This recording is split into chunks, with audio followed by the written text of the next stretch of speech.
God saw the corruption and decided to cleanse the earth with a great flood.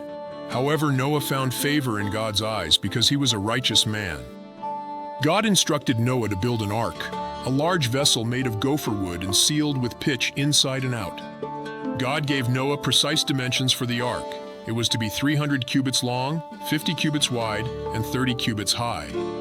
The ark would have 3 decks and a single door on its side. God also told Noah to make a roof for the ark, finishing it to a cubit above.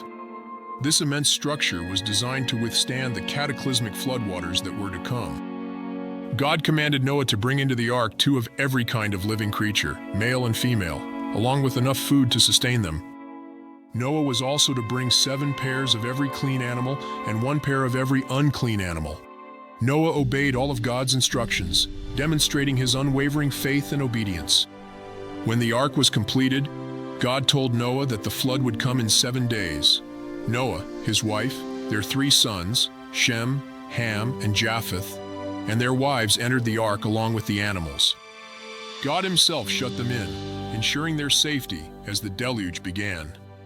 On the appointed day, the fountains of the great deep burst forth, and the windows of the heavens were opened. Rain fell upon the earth for 40 days and 40 nights. The waters rose, lifting the ark high above the ground. The floodwaters increased and prevailed greatly upon the earth, covering all the high mountains under the heavens. Every living thing on the face of the earth perished. Only Noah and those with him in the ark survived.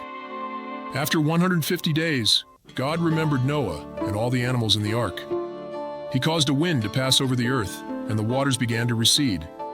The ark came to rest on the mountains of Ararat. After another 40 days, Noah opened the window of the ark and sent out a raven, which kept flying back and forth until the waters had dried up. Then he sent out a dove to see if the waters had receded from the ground. The dove returned to him because it found no place to rest.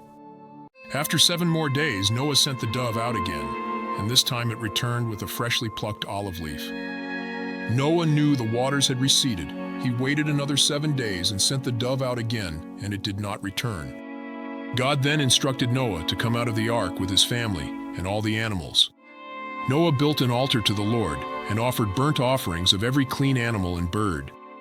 God was pleased with the offerings and promised never again to curse the ground because of humans, even though their hearts are inclined to evil from childhood. God also promised never to destroy all living creatures as he had done.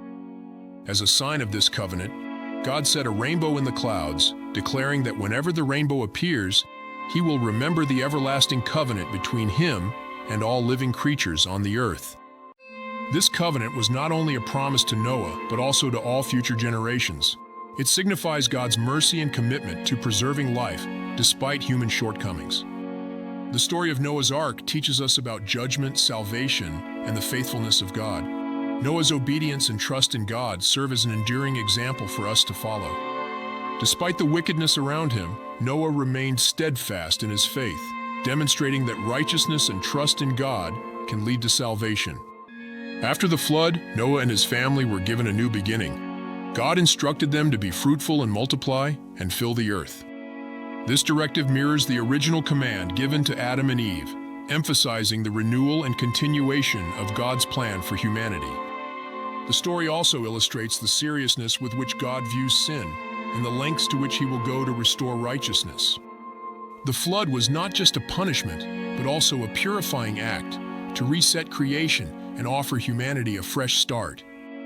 It reminds us that while God is just, he is also compassionate and provides a way of redemption for those who follow him. In today's world, the story of Noah's Ark continues to resonate as a symbol of hope, faith, and the assurance of God's promises.